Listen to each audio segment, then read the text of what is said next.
அனைவருக்கும்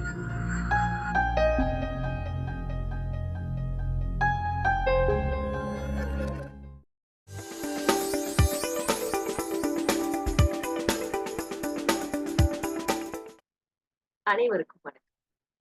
வாட்ஸ்அப் குழுமமாக தொடங்கப்பட்டு ஒரு அமைப்பாக மாறிய ஈரோடு வாசல் ரன் பை ஈரோடு சாளரம் ஃபவுண்டேஷன் நடத்தி இந்த நிகழ்விற்கு அனைவரையும் பேரன்போடு வரவேற்கிறேன்.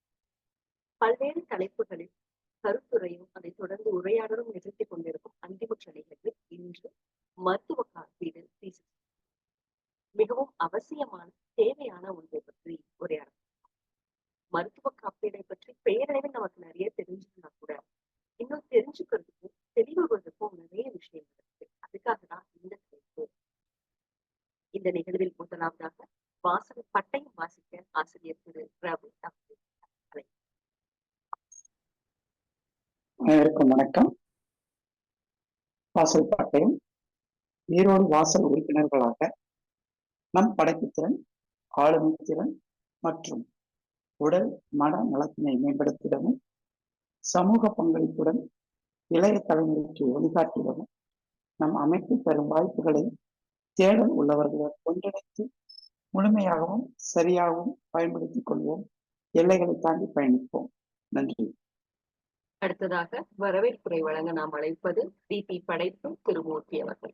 ஈரோடு வாசல் அமைப்பின் அந்திமுற்றம் நிகழ்வில் மருத்துவ காப்பீடு குறித்தான நிகழ்விற்கு இணைந்துள்ள அனைவரையும் வரவேற்கிறோம். இன்றைய நிகழ்வை தொகுத்து வழங்கி கொண்டிருக்கும் மகேஸ்வரி மதன் அவர்களையும்,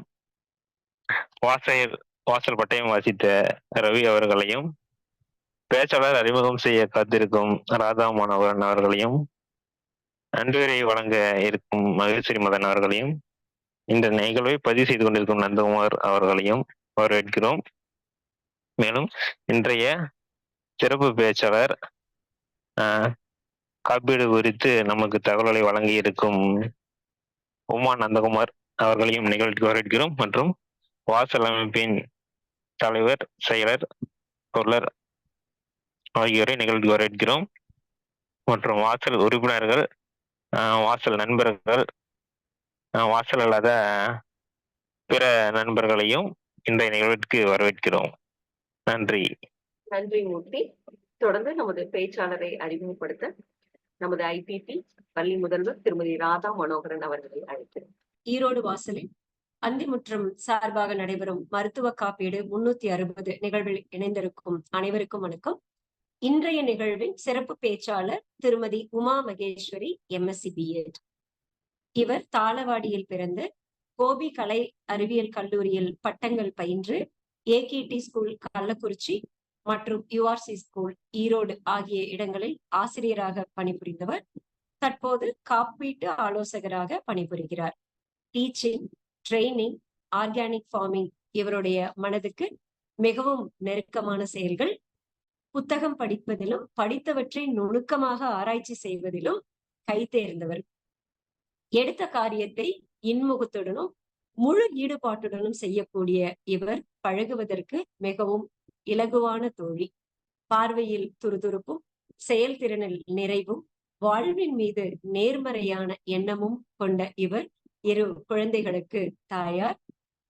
இவை அனைத்திற்கும் மகனும் சூட்டுவதாய் இப்பொழுதே மலர்ந்த பன்னீர் ரோஜா மலர் போல சிரித்த முகத்துடன் வலம் வருபவர் இன்றைய சிறப்பு பேச்சாளர் திருமதி உமா மகேஸ்வரி.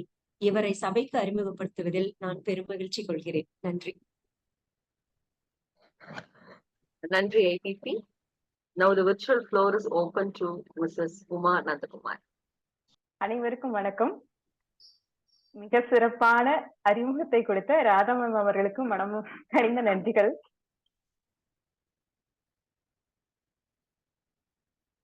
எல்லாத்துக்கும் தெரியும்,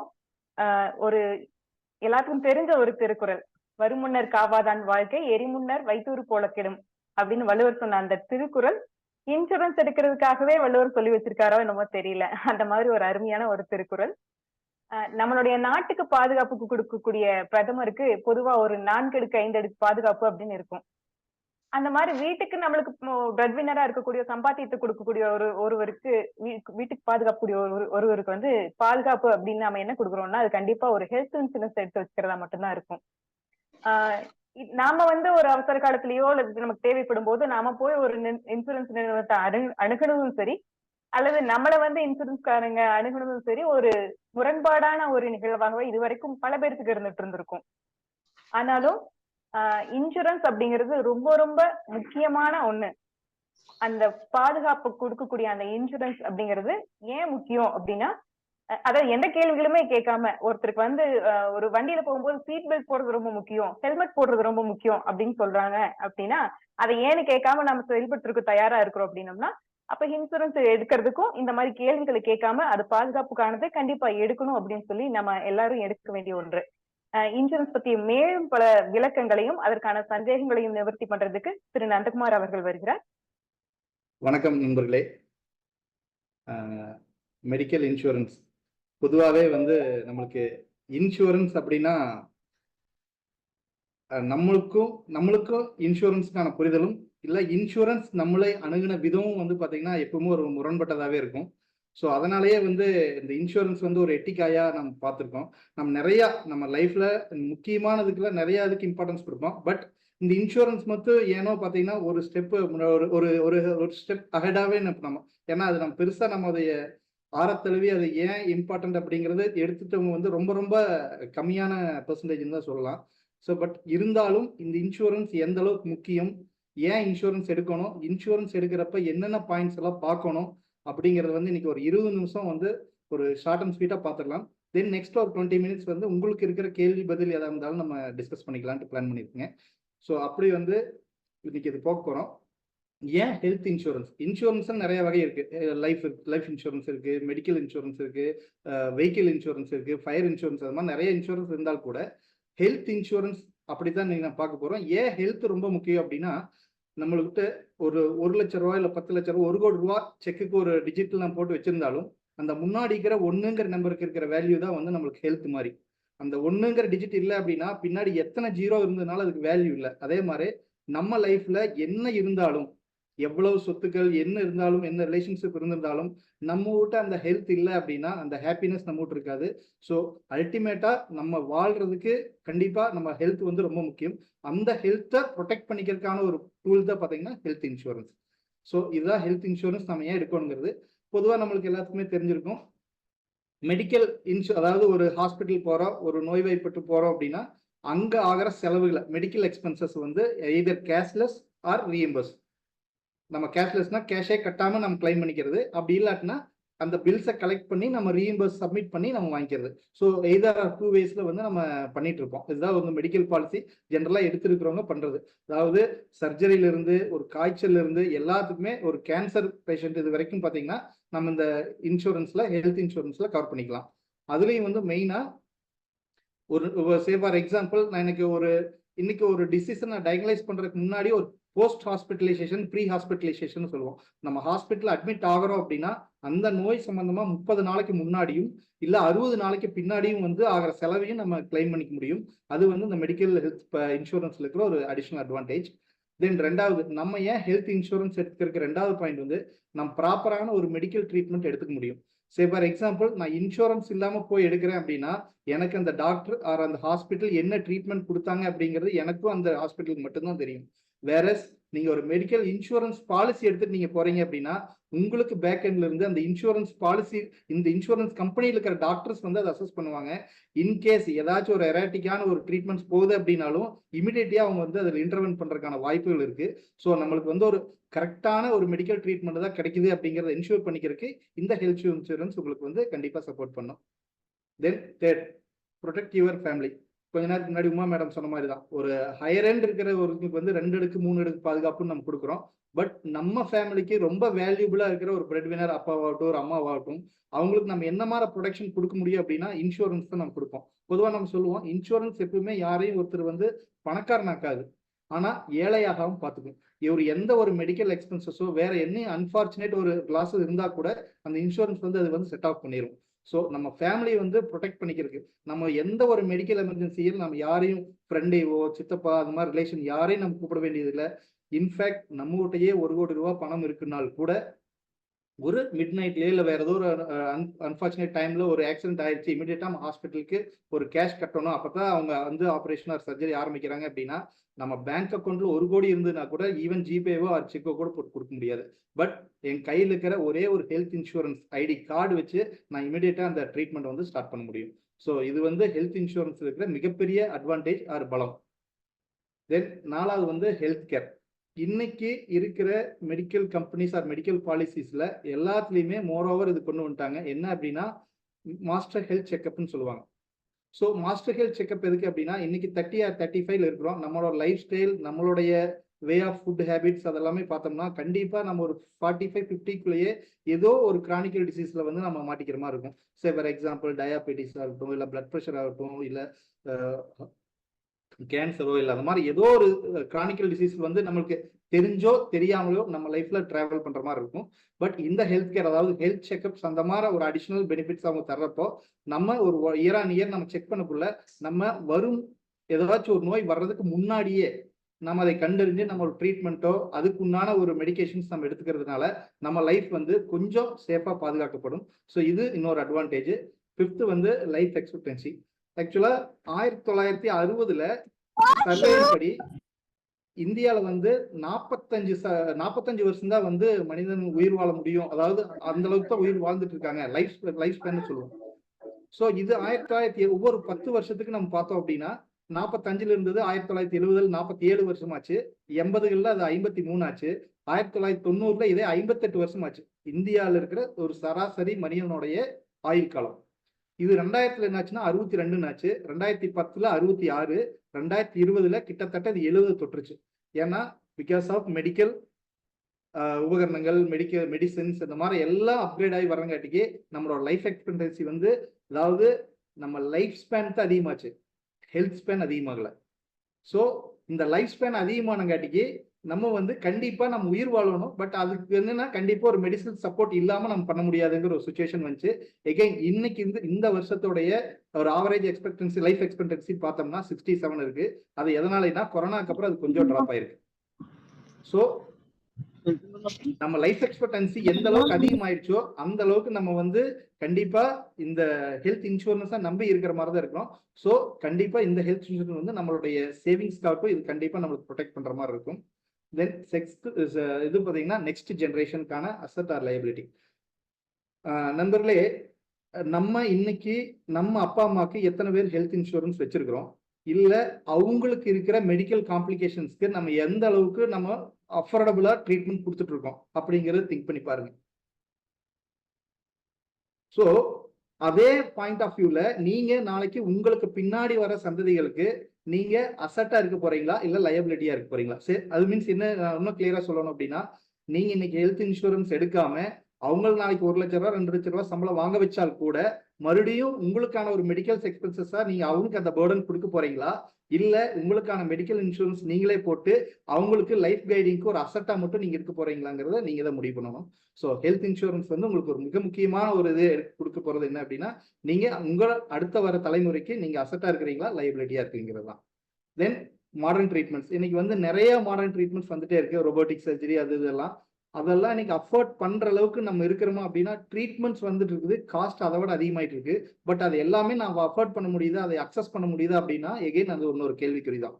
ஸோ நோய்கள் வளர்ந்துட்டே இருக்குது, நோய்க்கான மருத்துவம் வளர்ந்துட்டே இருக்குது. பட் அதையே நம்ம தாங்கிக்கூடிய சக்தியும் நம்மளுக்கான வருமானமும் இருக்கா அப்படின்னு கேட்டா கண்டிப்பா அது கம்மியா தான் இருக்கு. ஏன்னா இன்ஃபிளேஷன் அதையும் பீட் பண்ணிடுது. ஸோ ஹெல்த் இன்சூரன்ஸ் இருந்தது அப்படின்னா நம்ம எந்த தயக்கமும் இல்லாம அந்த மாடர்ன் ட்ரீட்மெண்ட்ஸை நம்ம ஈஸியா அசஸ் பண்ண முடியும். இது வந்து ஒரு ஸ்மார்ட்டரான way. Then last but not least, நம்ம எப்பவும் சொல்ற மாதிரி தான், paying tax is your duty but saving tax is your rights. So நீங்க டேக்ஸ் ஹெல்த் இன்சூரன்ஸ் எடுக்கிறது மூலியமா கண்டிப்பா உங்களுக்கு உங்க ஃபேமிலிக்கு ஒரு 25,000, உங்க பேரண்ட்டுக்கு கட்டுறது ஒரு 20,000, ஒரு 50,000 to 75,000 வந்து நீங்க டேக்ஸ் சேவ் பண்ண முடியும். ஸோ இதுவும் மெடிக்கல் ஹெல்த் இன்சூரன்ஸ் எடுக்கிறதுக்கான ஒரு அட்வான்டேஜ். ஓகே, இப்போ நம்ம வந்து ஏன் ஹெல்த் இன்சூரன்ஸ் எடுக்கணும் அப்படிங்கறது எல்லா பாயிண்ட்டையும் நம்ம பார்த்துட்டோம். இதுல பேசிக்கா என்னங்கிறத நம்ம பார்த்துடலாம். ஹெல்த் இன்சூரன்ஸ்ல பேசிக்கா என்னென்ன கவர் ஆகும் அப்படிங்கிறது. நார்மலா எடுக்கிற எல்லா பாலிசி, இந்தியாவில் இருக்கிற எல்லா மேக்ஸிமம் கம்பெனி, ஒரு 40 கம்பெனி இருக்கு. 40 கம்பெனியில் இருக்கிற இதுங்க எல்லாருமே எது கவர் பண்றாங்க அப்படின்னா, பேசிக்கலா கவர் பண்றது ஒரு மெடிசன் எக்ஸ்பென்சஸ். நீங்க ஒரு நோய்வாய்ப்பட்டு ஹாஸ்பிட்டல் அட்மிட் ஆகிறப்போ அந்த நோய்க்கு வைத்தியம் பார்க்கக்கூடிய மருந்துகளுக்கான முழு செலவு அது உங்களுக்கு கவர் ஆயிரும். டாக்டர் ஃபீ ஆர் சர்ஜிக்கல் ஃபீ ஆர் அந்த ப்ரொஃபஷன் ஃபீ அப்படின்னு சொல்லுவாங்க. ஸோ அது வந்து எல்லாமே நம்ம 100% கிளைம் பண்ணிக்க முடியும். மூணாவது வந்து டயக்னோசிஸ். நம்மளுக்கு ஒரு டிசீஸ் இருக்கா இல்லையாங்கிறது வந்து ஒரு டயக்னோசிஸ் நீ பார்த்து சொல்ல முடியும். அந்த டயக்னாலிசிஸ் ஃபீயும் நம்ம வந்து இதில் மெடிக்கல் இன்சூரன்ஸில் கிளைம் பண்ணிக்க முடியும். தென் ரூம் ரெண்ட். நம்ம ஒரு ஹாஸ்பிட்டலில் போய் அட்மிட் ஆகிறோம் அப்படின்னா ஒரு 24 hours மினிமம் நம்ம அட்மிட் ஆயிருந்தா மட்டும்தான் இந்த பாலிசி வந்து நம்ம கேஷ்லெஸ் கிளைம் பண்ண முடியும். அப்படி பண்றதுக்கு வந்து இந்த ரூம் ரெண்ட் ஒவ்வொரு ஏரியாவுக்கு தகுந்த மாதிரி, மெட்ரோபாலிட்டன் சிட்டிஸ்க்கு தகுந்த மாதிரி அந்த ரூம் ரெண்ட்ஸ் மாறும். ஸோ அதுவும் வந்து நம்மளுக்கு இந்த பேசிக்கா இது எல்லாமே நம்ம கவர் பண்ணுவோம். ஸோ இது இந்தியாவில் நீங்க எடுக்கிற எந்த மெடிக்கல் பாலிசிலையும் இந்த 4 கண்டிப்பா இருக்கும். ஓகே, இது பேசிக் திங்ஸ். இது இல்லாம வேற என்ன இருக்கும் அப்படின்னு கேட்டா ஆப்ஷனல் கவர்ஸ் நம்ம சொல்லலாம். ஆப்ஷனல் கவர்ஸ்னா என்ன அப்படின்னா, நான் முன்னாடி சொன்ன 4 பாயிண்ட்ஸ் இருக்கும். அடுத்து வர பாயிண்ட்ஸ் ஒவ்வொரு பிளான்ல ஒவ்வொரு மாதிரி இருக்கும். ஸோ நம்மளுக்கு என்ன பிளான் தேவையோ அதுக்கு தகுந்த மாதிரி எடுத்தால்தான் கரெக்டா இருக்கும். சே ஃபார் எக்ஸாம்பிள் இப்போ மேட்ரினிட்டி கவரேஜ் இருக்கு. ஸோ ஆல்ரெடி ஒரு ஹஸ்பண்ட் அண்ட் ஒய்ஃப், அவங்க 2 சில்ட்ரன்ஸ் இருக்காங்க, அவங்க ஃபேமிலி பிளானிங் பண்ணி முடிச்சுட்டாங்க. தென் அவங்களுக்கு அந்த மேட்ரினிட்டிக்கான பெனிஃபிட் ப்ரிவிலேஜ் அவங்களுக்கு தேவையில்லை அப்படிங்கிறப்போ அந்த ஆப்ஷனல் கவர் அவங்க எடுக்க வேண்டியது இல்லை. ஸோ இந்த மாதிரி ஒவ்வொரு ஆப்ஷன் கவர்ஸும் வர்ற கவர்ஸ் அடுத்தடுத்து வர்ற ஆப்ஷனல் கவர்ஸ் எல்லாம் இருக்கிற மாதிரி பாலிசிஸ், நம்மளுக்கு தேவையான, நம்மளுக்கு சூட்டபிளா இருக்கிற பாலிசிஸ் நம்ம எடுக்கணும். ஸோ நம்ம பாக்குறத வச்சு நம்ம விட்டுருக்கிற பாலிசிஸ் எல்லாம் இது இருக்கதாதான் ஒரு டைம் நீங்க கன்ஃபார்ம் பண்ணிக்கங்க. 2வது பாயிண்ட் பாத்தீங்கன்னா டென்டல் அண்ட் ஓபி கவர். இன்னைக்கு இருக்கிற ஜென்ரல் நிறைய பாலிசிஸ்ல பாத்தீங்கன்னா டென்டல் அண்ட் ஓபி கவர் இருக்காது. டென்டல் அப்படி இருந்தாலும் 2-3 years கழிச்சு தான் நீங்க பாக்குற மாதிரி இருக்கும். சில பாலிசிஸ்ல வந்து நீங்க 2 years கழிச்சு 3rd yearல இருந்தே நீங்க பாக்குற மாதிரியும் இருக்கும். ஸோ நீங்க எடுக்க போறதுக்கு முன்னாடி இந்த டென்டல் கவர் இருக்கான்னு பாத்துங்க. அதுல ரூட் கனால் ட்ரீட்மெண்ட் இந்த மாதிரி எல்லாமே பண்ணிக்க முடியுமான்னு பாத்துங்க.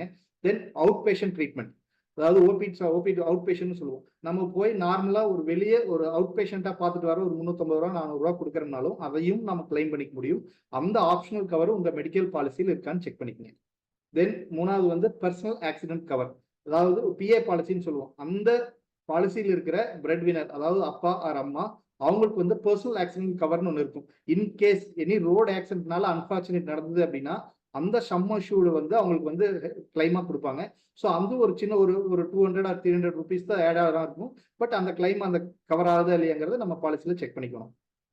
தென் 4th வந்து பிஇடி பைபேக். பிஇடி என்ன அப்படின்னா ப்ரீ எக்ஸிஸ்டிங் டிசீஸ்ன்னு சொல்லுவோம். எப்பவுமே இந்த ஹெல்த் இன்சூரன்ஸை பொறுத்த வரைக்கும் நோய் வர்றதுக்கு முன்னாடி தான் நம்மளுக்கு அந்த ஹெல்த் இன்சூரன்ஸ் கிடைக்கும். நோய் வந்துட்டா அதுக்கப்புறம் ஹெல்த் இன்சூரன்ஸ் நம்மளுக்கு லைஃப் லாங் கிடைக்காது, கிடைக்காமல் போகலாம். முன்னாடி கிடைக்கவே கிடைக்காதுன்னு இருந்துச்சு. இப்போ ஒரு சில டிசீஸ்க்கு வந்து அவங்க அந்த பைபேக் பிஇடிங்கிற மாதிரி கொடுத்துருக்காங்க. அது என்ன அப்படின்னா, சப்போஸ் இப்போ வந்து ஆஸ்துமா, பிளட் ப்ரெஷர், கொலஸ்ட்ரால் இல்ல டயாபெட்டிஸ் இந்த மாதிரி கிரானிக்கல் இருக்கு, இது பெருசா நமக்கு லைஃப்ல அஃபெக்ட் பண்ணாது அப்படிங்கிறது தெரிஞ்சது அப்படின்னா நம்ம இதுக்கு பிரீமியம் கொஞ்சம் அதிகமா கட்ட வேண்டியதா இருக்கும். லோடிங் பிரீமியம் சொல்லுவாங்க. அந்த லோடிங் பிரீமியம் கட்டுறப்போ இது வந்து அந்த நம்ம எடுக்கிற பாலிசியில கவரேஜ் பண்ணி கொடுப்பாங்க. ஸோ நம்ம ஒரு எக்ஸ்ட்ராவா ஒரு பிரீமியம் கட்டுறது மூலியமா இந்த பிஇடி வந்து நம்ம பைபேக் பண்ணிக்க முடியும். ஸோ அந்த கவர் ஆப்ஷன் உங்க பாலிசியில் இருக்கான்னு பாருங்க. அப்படி நீங்க புதுசா பாலிசி எடுக்க தான் போறீங்க அப்படின்னா இதையெல்லாம் என்னன்னு செக் பண்ணிட்டு எடுத்துக்கங்க. தென் 5th வந்து பாத்தீங்கன்னா கன்சியூமபிள்ஸ். நம்ம நார்மலா ஒரு ட்ரீட்மெண்ட் போய் பண்றப்ப பாத்தீங்கன்னா சிரிஞ்சு, நீடில்ஸ், காட்டனு, அதுக்கு யூஸ் பண்ற அந்த வென்டிலேட்டர்ஸ், அதாவது அந்த மாஸ்க், அந்த மாதிரி சம்திங் என்னென்ன கன்சியூமபிள் ஐட்டம்ஸ் இருக்கோ அது எதுவுமே வந்து கிளைம்ல வராது. மேக்சிமம் பாலிசிஸ்ல கிளைம் வராது. பட் அந்த கன்சியூமபிள்ஸ் உங்களுக்கு கிளைம் வேணும். சே ஃபார் எக்ஸாம்பிள் நீங்க ஒரு 1 லட்சம் ரூபாய்க்கு ஒரு கிளைம் போறீங்க அப்படின்னா கன்சியூமபிள்ஸ் மட்டுமே குறைஞ்சது ஒரு 10,000 ரூபாய்க்கு வர மாதிரி இருக்கும். அட்டன் ஆவரேஜா வரும். ஸோ உங்க கன்சியூமபிள்ஸ் கவர் ஆகணும் அப்படின்னா அந்த ஆப்ஷனல் கவர் நீங்க எடுத்துக்கலாம். இல்ல எனக்கு இந்த அது என்ன இது ஏன் பர்டிகுலரா சொல்றேன்னா, இந்த ஆப்ஷனல் கவர்ஸ் எல்லாமே இருக்கும். பட் நம்ம ஒரு பாலிசியோ ஒரு ஏஜென்ட் நம்ம அப்ரோச் பண்றப்ப என்ன பண்ணுவோம்னா, ஒரு லோயர் எண்ட்ல இருக்கிற ஒரு பிரீமியம் எடுத்துட்டு இது எதுக்கு இவ்வளவு காசு, எங்க சொந்தக்காரங்க சித்தப்பா போட்டிருந்தாரு 10,000 ரூபா தான் கட்டியிருந்தாரு, நீங்க என்ன 14,000 ரூபாய் சொல்றீங்க, 15,000 ரூபாய் சொல்றீங்க, நம்ம நெகோஷியேட் பண்ணி நம்ம பிரீமியம் கம்யூனிட்டியே வருவோம். அந்த பிரீமியம் கம்யூனிட்டியே வர்றப்ப இந்த மாதிரி ஆப்ஷனல் கவர்ஸ் எல்லாமே உங்களுக்கு கட் ஆயிட்டு வரும். அது தெரிஞ்சுதான் பண்றீங்களான்னு நீங்களுக்கு ஒரு டைம் நீங்க தெளிவாயிட்டீங்க அப்படின்னா கண்டிப்பா நீங்க அதை பண்ண மாட்டீங்க. ஏன்னா நீங்க ஜஸ்ட் ஒரு 2,000 ரூபாய் 3,000 ரூபாய் சேர்த்து கட்டுறதுனால உங்களுக்கான பெனிஃபிட்ஸ் நிறைய கிடைக்கும். பட் அதை எடுக்கிறதுக்கு முன்னாடி நீங்க செக் பண்ணிக்கணும். தென் 6வது பார்த்தீங்கன்னா இன்ஃபெர்டிலிட்டி ட்ரீட்மெண்ட். இன்னைக்கு வந்து நிறைய அது நம்ம பார்த்துட்டு இருக்கிறோம். நிறைய ஃபெர்டிலிட்டி சென்டர்ஸ் வந்து முக்கு ரோடுக்கு ரோடு வந்துட்டே இருக்கு. ஸோ அதுக்கான ட்ரீட்மெண்ட் காஸ்ட்டும் வந்து லட்சங்கள்ல தான் இருக்கு. பட் அதுக்கான ட்ரீட்மெண்ட்ஸும் சம் லிமிட்ஸ்ல வந்து நம்மளுக்கு தர்றாங்க. ஸோ அந்த கவர்ஸ் உங்க பாலிசியில் இருக்கான்னு நீங்க செக் பண்ணிக்கலாம். தென் மாஸ்டர் ஹெல்த் செக்அப், நான் முன்னாடி ஹெல்த் கேர் பாயிண்ட்ல சொல்லியிருந்தேன். இந்த மாஸ்டர் ஹெல்த் செக்அப்ல என்ன அப்படின்னா, நீங்க எடுத்திருக்கக்கூடிய சம் அஷ்யூர்ட்ல some percentage 5% or 10% some limits இருக்கு. ஸோ அந்த இதுக்கு நீங்க மாஸ்டர் ஹெல்த் செக்அப் பண்ணிக்க முடியும். ஃபார் எக்ஸாம்பிள் நான் வந்து 10 லட்சம் ரூபாய்க்கு எடுத்திருக்கேன், எனக்கு 10% அப்படின்னா நான் 10,000 ரூபாய்க்கு நான் மாஸ்டர் ஹெல்த் செக்அப் பண்ணிக்க முடியும். ஸோ இந்த மாதிரி 1%, 5% அந்த மாதிரி நிறைய லிமிட்ஸ் இருக்கு. ஸோ நம்ம எடுத்துக்கக்கூடிய பாலிசிஸ்ல ஹெல்த் செக் இருக்கா, அப்படி இருந்தது அப்படின்னா அதை நம்ம இயர் ஆன் இயர் நம்ம அது வந்து எடுத்து பண்ணிக்கிறோமாங்கிறத நீங்க செக் பண்ணி பார்த்துக்கங்க. தென் கன்வீனியன்ஸ் எக்ஸ்பென்ஸ், ஒரு ட்ரீட்மெண்ட்டுக்கு நம்ம போறோம், அட்மிட் ஆயிருக்கிறோம், இந்த ஹாஸ்பிட்டல் இந்த ஃபெசிலிட்டி இல்லை, வேற ஏதோ ஒரு பக்கம் நம்ம ஷிஃப்ட் பண்ண வேண்டியதா இருக்கு. ஸோ இந்த ஹாஸ்பிட்டல் இருந்து அந்த அடுத்த ஹாஸ்பிட்டல் ஷிஃப்ட் பண்றப்போ ஒருவேளை ஏர் ஷிஃப்ட் பண்றோமா இல்லை பை ரோடா அப்படிங்கிறதெல்லாம் நிறைய கேள்விக்குறிகளா இருக்கும். ஸோ அந்த எக்ஸ்பென்சஸ் எல்லாம் இதுல கவர் ஆகுமான்னு கேட்டா அதுவும் கவர் ஆகிற மாதிரி பாலிசிஸ் இருக்கு. இது எல்லாமே வந்து ஒரு ஹைப்போதெட்டிக்கலா தான் இருக்கு. நம்மளுக்கு இதெல்லாம் கவர் பண்ணுவோமா தெரியாது, பட் பண்ண வேண்டிய சூழ்நிலை வருதா நம்மளுக்கு அந்த டைம்ல அந்த பாலிசியில் இருக்கான்னு செக் பண்ணிக்கணும். இது எல்லாத்துக்குமே ஹார்ட்லி ஒரு 2,000 ஆர் 3,000 ருபீஸ் தான் எக்ஸ்ட்ரா இருக்கும். பட் ஆனால் அந்த சின்ன அமௌண்ட்டை பார்த்துட்டு நம்ம இந்த பெரிய பெனிஃபிட்ஸ் எல்லாம் நம்ம மிஸ் பண்ணோம் அப்படின்னா அது வந்து எகைன் நம்மளுக்கு தான் ஒரு பேக்லாக்கா இருக்கும். தென் லாஸ்ட் பாயிண்ட் வந்து ஓவர்சீஸ் ட்ரீட்மெண்ட். ஒரு சில கம்பெனிஸ்ல இருக்கிற பாலிசிஸ் பார்த்தீங்க அப்படின்னா, சப்போஸ் இன்கேஸ் நீங்க இந்தியாவில் ஒரு ட்ரீட்மெண்ட் டயக்னைஸ் பண்றீங்க அப்படின்னா நீங்க அதுக்கான ட்ரீட்மெண்ட் வந்து ஃபாரின்ல பார்க்க முடியும். ப்ரொவைடட் அந்த ஹாஸ்பிட்டல் டைப்ல இருந்ததுன்னா கேஷ்லெஸ்ஸாக கூட பார்க்கறதுக்கான வாய்ப்புகள் இருக்கு. ஸோ அதுக்குண்டான பாலிசி எடுங்க. பாலிசி எடுக்கிறப்பவே நிறைய லிமிடேஷன்ஸ் வைக்காதீங்க. அவங்க என்ன சொல்றாங்க, அதுல ஃபியூச்சர்ஸ் என்னென்னலாம் கொடுத்துருக்காங்கன்னு கேளுங்க. அதுக்கு டெய்லர் மேடா உங்களுக்கு என்னென்ன தேவை இருக்கும் அப்படிங்கிறது எல்லாமே பார்த்துட்டு அதுக்கு தகுந்த மாதிரி பாலிசிஸ் எடுங்க. ஓகே, நம்ம பாலிசி ஏன் எடுக்கணும்னு பார்த்தோம், பாலிசியில் என்னென்ன இருக்குதுன்னு பார்த்துட்டோம். நம்ம என்ன நல்லா செய்யலாம், என்ன நல்லா செய்யக்கூடாதுங்கிறத மட்டும் ஷார்ட் ஒரு 2 மினிட்ஸ்ல பார்த்துட்டு நம்ம கொஸ்டின் ஆன்சர் செஷனுக்குள்ள போய்க்கலாம். ஓகே, பாலிசி நீங்க வச்சிருக்கீங்க அப்படின்னா கண்டிப்பா அந்த பாலிசி பத்தின முழு டீடைல்ஸ் உங்களுக்கு தெரிஞ்சிருக்கும். நீங்க வெப்சைட்ல இருக்கும், இல்ல இன்னைக்கு வந்து நிறைய பேங்க்லயும் கூட பாலிசிஸ் இஷ்யூ பண்றாங்க. பட் என்னோட பர்சனல் ஒப்பீனியன் என்ன அப்படின்னா, பேங்கோட வேலை வந்து இன்ட்ரெஸ்ட் கொடுத்து வாங்குறது, மணியை மேனேஜ் பண்றது தான். அவங்க வந்து ஒரு பாலிசி விற்கிறாங்க அப்படின்னா அவங்க எந்த அளவுக்கு உங்களுக்கு பேக் அண்ட் சப்போர்ட் கொடுப்பாங்கன்னு நீங்க நல்லா யோசிச்சுட்டு பண்ணிங்க. 8 மணிக்கு பேங்கை சாத்தினா வெள்ளிக்கிழமை மணிக்கு சனிக்கிழமை மணிக்கு பேங்கை சாத்தினாங்கன்னா அடுத்த திங்கக்கிழமை மணிக்கு காலைல 10 மணிக்கு தான் ஓப்பன் பண்ணுவாங்க. ஸோ உங்களுக்கு பேக் அண்ட் சப்போர்ட் இருக்கான்னு பாருங்க. உங்க பாலிசி டீட்டெயில் என்னன்னா கேட்டா உடனே சொல்ற ஏஜென்ட்டுக்கு நீங்க பாலிசி போட்டிருக்கீங்களான்னு பாருங்க. ஸோ இதெல்லாம் டூஸ், இது கண்டிப்பா நீங்க தெரிஞ்சிருக்க வேண்டியது. தென் எப்பவுமே உங்க ஹெல்த் ஹிஸ்டரி, நீங்க பாலிசி எடுத்தப்பவும் சரி, நீங்க எடுத்ததுக்கு அப்புறமும் வேற ஏதாச்சும் ஒரு டிசார்டர்ஸ் ஏதாச்சும் இருந்தது அப்படின்னா இமிடியேட்டா நீங்க இன்சூரன்ஸ் கம்பெனிக்கு இன்ஃபார்ம் பண்ணிருங்க. ஸோ இது வந்து இன் ஃபியூச்சர்ல உங்களுக்கு கிளைம் போறப்போ வந்து செட்டில்மெண்ட்ஸ்க்கு வந்து எந்த பிரச்சனையும் இல்லாம உங்களுக்கு கொடுக்கும். Then third, teleconsult. இன்னைக்கு வந்து இந்தியாவில் இருக்கிற maximum insurance policies, insurance companies பார்த்தீங்கன்னா இந்த டெலிகன்சல்டிங் ஆப்ஷன் தர்றாங்க. ஸோ ஃபார் எக்ஸாம்பிள் என்ன அப்படின்னா, நம்ம நிறைய அது வந்து நம்ம ஒரு கான்ட்ரவர்சிஸ் போயிட்டே இருப்போம். ஒரு ஃபீவருக்கு நம்ம அட்மிட் பண்ணியிருப்போம், அவங்க என்ன நினைப்பாங்க 103 டிகிரி 104 டிகிரிக்கு இருந்தால் தான் நாங்கள் அட்மிட் பண்ண முடியும்னு சொல்லுவாங்க. ஸோ அங்கே ஒரு கான்ட்ரவர்சிஸ் போயிட்டே இருக்கு. நம்மளுக்கு என்ன, நான் பாலிசி போட்டிருக்கேன்ல நீங்க அட்மிட் பண்ணுங்கன்னு சொல்லுவோம். பட் டெக்னிக்கலா hospital doctors R insurance company என்ன சொல்லுவோம், இது காய்ச்சல் இல்லை, நீங்க வீட்டில இருந்தே பார்த்துக்கலாம்னு சொல்லுவாங்க. ஸோ இந்த ஒரு கான்ட்ரவர்ஷன்ஸ் எப்பவுமே இருந்துட்டே இருக்கும். பட் இந்த டெலிகன்சல்டிங் ஆப்ஷன் எதுக்கு அப்படின்னா, ஃபார் எக்ஸாம்பிள் நம்ம குழந்தைக்கு வந்து ஒரு நைட் 10 மணிக்கு திடீர்னு ஒரு வாமிட் ஆகுது, இல்லை ஒரு டயரி ஆகுது, இல்லை சப்போஸ் ஒரு டிசென்ட்ரி ஆகுது அப்படின்னா அந்த டைமுக்கு இந்த டோல் ஃப்ரீ நம்பர்ல நம்ம கான்டாக்ட் பண்ணக்குள்ள அங்க வந்து 24 ஹவர்ஸ் நம்மளுக்கு ஆன்சர் பண்றதுக்கு ஒரு டாக்டர்ஸ் அங்க இருப்பாங்க. ஸோ அந்த டாக்டர்ஸ் நம்ம ஃபர்ஸ்ட் எய்டுக்கா என்ன பண்றது அப்படிங்கிறது எல்லாமே பண்ணி கொடுப்பாங்க. ஸோ அவங்களோட கைட்லைன்ஸ்ல நம்ம நல்லாயிட்டோம்னா நம்ம ஹாஸ்பிட்டல் போக வேண்டியது இல்லை. ஃபர்தர் ஏதாச்சும் தேவைப்படுச்சு அப்படின்னாலும் அவங்களே சில டைரக்ஷன்ஸ் கொடுப்பாங்க. ஸோ அந்த டைரக்ஷன்ஸோட நம்ம போனோம்னா ஈஸியாக அட்மிட் ஆகி நம்ம ட்ரீட்மெண்ட் பார்த்துக்க முடியும். ஸோ இது நம்ம நிறைய இந்த ஃபெசிலிட்டி வந்து நிறைய இருக்கு. பட் நம்ம யாருமே அதை என்ஜாய் பண்ணிக்கிறது இல்லை. இந்த டெலிகன்சல்டிங் மாதிரியே நம்மளுக்கு வந்து அவங்க நிறைய எக்ஸ்ட்ரா இதெல்லாம் தராங்க. என்னன்னா ஒரு ஸ்ட்ரெஸ் இருந்தோம்னா ஸ்ட்ரெஸ்ஸை ஹீல் பண்றதுக்கு ஒரு யோகா, இது மெடிடேஷன், அந்த மாதிரி நிறைய கோர்சஸ் நிறைய அது வந்து தந்துட்டே இருக்காங்க. பட் நம்ம எதுவுமே நம்ம அவைல் பண்ணிக்கிறது இல்லை. அதுதான் நம்ம பண்ற ஒரு மிகப்பெரிய தப்பு. தென் 4வது வந்து நம்ம சப்போஸ் அப்படி நம்ம ஹாஸ்பிட்டல் அட்மிட் ஆகிறோம் அப்படின்னா கண்டிப்பா அந்த இன்சூரன்ஸ் கம்பெனிக்கு வந்து இமீடியட்டா நம்ம கிளைம் வந்து இன்டிமேட் பண்ணியே ஆகும். இது ஏன் அப்படின்னா ஃபியூச்சர்ல நம்ம கிளைம் செட்டில்மெண்ட் நம்ம ஃபைனலா முடிச்சு போறப்போ அது எந்த ஹேசல் ஃப்ரீயா இருக்கிறதுக்கு என்னன்னா நம்ம ஃபர்ஸ்டே இன்ஃபார்ம் பண்ணிட்டோம்னா இந்த டாக்டர் ஒரு டைம் அந்த ஹாஸ்பிட்டல் நம்மளை வந்து பார்த்து விசிட் பண்ணி அவர் ரெக்கார்ட் பண்ணிக்குவாரு. ஸோ நம்மளுக்கு கிளைம் கிடைக்கிறதுல எந்த இஷ்யூஸ் இருக்காது. தென் ஓகே நம்ம கேஷ்லெஸ் ஹாஸ்பிட்டல் போகல, நம்ம வந்து ஒரு நம்மளுக்கு பிடிச்ச டாக்டர் போயிருக்கோம், அவங்க அந்த கேஷ் நெட்வொர்க் ஹாஸ்பிட்டல் இல்லை அப்படின்னா நம்ம பில்ஸை வந்து எழுதி கொடுத்து ஃபார்ம் வச்சு ரீஇம்பர்ஸ் பண்ற மாதிரி இருக்கும். அது பண்றப்போ நம்ம ப்ராப்பரா எல்லா பில்ஸையும் அட்டாச் பண்ணிட்டோம்னா நம்மளுக்கு இமீடியட்டா 7 days to 30 working daysல வந்து நம்மளுக்கு கிரெடிட் ஆயிரும். ஸோ அதுக்கு நம்ம ப்ராப்பரா அந்த பில்ஸ் அட்டாச் பண்ணிடணும், பில்ஸ் பத்திரமா வச்சிருக்கணும். தென் லாஸ்ட் இது ரொம்ப முக்கியமான பாயிண்ட் என்ன அப்படின்னா ஹேவிங் சம் இன்ஷூர். சரி ஃபார் எக்ஸாம்பிள் நான் வந்து ஒரு 7,000 ரூபாய் ஒரு 30,000 ரூபாய் சம்பளத்துக்கு இருந்தேன் 10 வருஷத்துக்கு முன்னாடி 2010. அன்னைக்கு வந்து நான் ஒரு 5 லட்சம் ரூபாய் போதுன்னு நான் எடுத்துட்டேன். இன்னைக்கு வந்து நான் 1 லட்சம் ரூபாய் சம்பளம் வாங்குறேன். இன்னைக்கு அதே அந்த 5 லட்சமாவே எனக்கு போதுமான்னு கேட்டா கண்டிப்பா கிடையாது. ஏன்னா 10-14 வருஷம் சேர்ந்திருக்கு, மெடிக்கல் காஸ்ட் எல்லாமே அதிகமாயிடுச்சு. ஆனா நம்மளோட பாலிசி மட்டும் நான் 10 வருஷமா போட்டிருக்கிறேங்க, நான் அதே பாலிசி வச்சிருக்கேங்க அப்படின்னு தான் ரொம்ப பேர் வச்சிருப்போம். ஸோ கண்டிப்பா அது இருக்கக்கூடாது. உங்களுக்கு தேவையான உங்களுக்கு எப்பப்பெல்லாம் இன்கம் ரைஸ் ஆகுதோ, எப்பப்பெல்லாம் உங்களோட வேல்யூ ரைஸ் ஆகுதோ அப்பெல்லாமே உங்களோட சம்ம ஷூட் நீங்க அதிகம் பண்ணிக்கங்க. ஏன்னா உங்க வேல்யூ பொறுத்து தான் நீங்க சம்ம ஷூட் அங்கே டிசைட் பண்ணணும். ஸோ அது ரொம்ப முக்கியம். தென் அப்படி எனக்கு இந்த பாலிசிஸ் நான் எடுத்துட்டேன், இதுக்கு இன்னும் டாப் சம்ம ஷூட் பண்ணோம்னா இன்னும் வேல்யூ அதிகமா இருக்கு அப்படின்னு தெரிஞ்சதுன்னா நீங்க வந்து டாப் அப் பண்ணிக்கலாம். டாப் அப் பாலிசின்னு என்னன்னு செப்பரேட்டா இருக்கும். நீங்க ஒரு 5 lakhs பாலிசி இருந்தா கூட டாப் அப் பாலிசி 25 லட்சம் ரூபாய் வரைக்கும் எடுக்க முடியும். அது ஜஸ்ட் ஒரு 2,500 or 3,000 உங்களுக்கு இந்த டாப் அப் பாலிசிஸ் கிடைக்கும். ஸோ அது என்னங்கிறது வந்து உங்களோட எக்ஸிஸ்டிங் பாலிசிஸ் போட்டிருந்தீங்கன்னா அவங்ககிட்ட கேளுங்க. அப்படி வேற இல்லைனாலும் உங்களுக்கு நாங்கள் சஜஸ்ட் பண்றோம். தென் இந்த நெட்வொர்க் ஹாஸ்பிட்டல் நீங்க எந்த கம்பெனியோட பாலிசி வச்சிருக்கீங்க, அவங்க எந்தெந்த ஹாஸ்பிட்டல்ஸ் எல்லாம் நெட்வொர்க் டைப் பண்ணிருக்காங்க அப்படிங்கறத தெரிஞ்சு வச்சுக்கோங்க. ஸோ இந்த லாஸ்ட் மினிட் ரஷ்ஷ ஒரு பதட்டத்தில் இருக்கிறப்ப நம்ம தொலைவ வேண்டியதா இருக்காது. ஸோ இந்த நெட்வொர்க் ஹாஸ்பிட்டல் பத்தி தெரிஞ்சுக்கங்க. தென் லாஸ்ட் பாயிண்ட் வந்து no your exclusions. No your exclusions என்ன அப்படின்னா உங்களுக்கு சிலது வந்து எந்தெந்த நோய்கள் வந்து கவர் ஆகாது, ஆல்ரெடி உங்களுக்கு நோய் இருந்து அது எது கவர் ஆகாது, இல்லை எப்பவுமே கவர் ஆகாத டிசீஸ் எதுங்கிறத நீங்க தெரிஞ்சுங்க. சரி ஃபார் எக்ஸாம்பிள் எய்ட்ஸ் கவர் ஆகாது, பர்டிகுலரா நம்மளா ஏதாச்சும் பண்ணிக்கிற சூசைட் அட்டம்ஸோ இல்லை அந்த மாதிரி எதுக்கும் கவர் ஆகாது, ட்ரங்க் அண்ட் டிரைவ் கவர் ஆகாது. இன்னைக்கெல்லாம் வந்து நிறைய கொரோனாக்கு அப்புறம் பார்த்தீங்கன்னா நிறைய disease like avascular necrosis disease இந்த மாதிரி நிறைய இதெல்லாம் வருது. இது எல்லாமே வந்து பெர்மனன்ட் எக்ஸ்க்ளூஷன்ஸ்ல இருக்கிற ரெமட்டல் ஆர்த்ரைட்டிஸ் இது மாதிரி எல்லாமே இந்த மாதிரி டிசீஸ் எல்லாமே வந்து பெர்மனன்ட் எக்ஸ்க்ளூஷன்ல இருக்கிறது. ஸோ இந்த நோய் எல்லாம் உங்களுக்கு வராதுக்கு முன்னாடியே நீங்க இன்சூரன்ஸ் எடுத்தா தான் உங்களுக்கு கிடைக்கும். இந்த நோய் வந்ததுக்கு அப்புறம் நான் 1 லட்சம் ரூபாய் கொடுக்குறேன் 10 லட்சம் ரூபாய் கொடுக்கறனாலும் உங்களுக்கு அந்த பாலிசி கிடைக்காது. இந்த கம்பெனியில இல்ல, இந்தியாவில் இருக்கிற அக்ராஸ் எந்த இன்சூரன்ஸ் கம்பெனியுமே உங்களுக்கு கொடுக்க மாட்டாங்க. அப்படியே கொடுத்தாலும் அந்த நோய்க்கு சம்பந்தமா நீங்க கிளைம் போறப்ப கண்டிப்பா உங்களுக்கு கிடைக்காது. ஸோ லாஸ்ட் மினிட்ல அவங்க டிக்ளைன் பண்ணுவாங்க.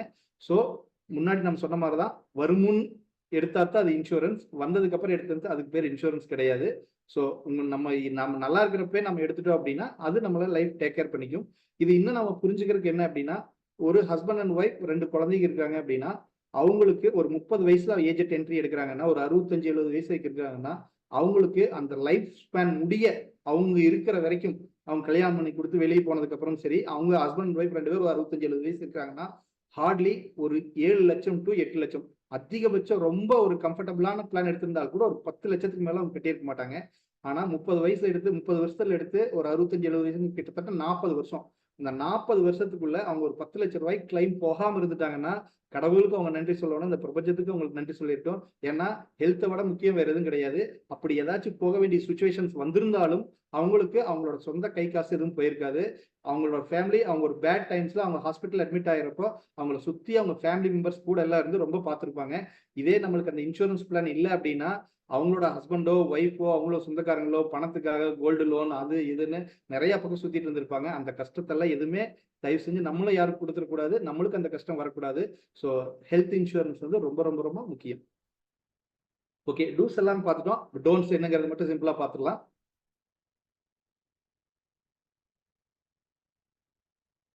எப்பவுமே பாலிசி எடுக்கிறப்பவும் சரி, அந்த எடுத்ததை ரினியூவல் பண்றப்பவும் சரி கரெக்டா ஆன் டைமுக்கு பண்ணிருங்க. முடிஞ்சு 1 வீக்கு முன்னாடியே பண்ணிருங்க.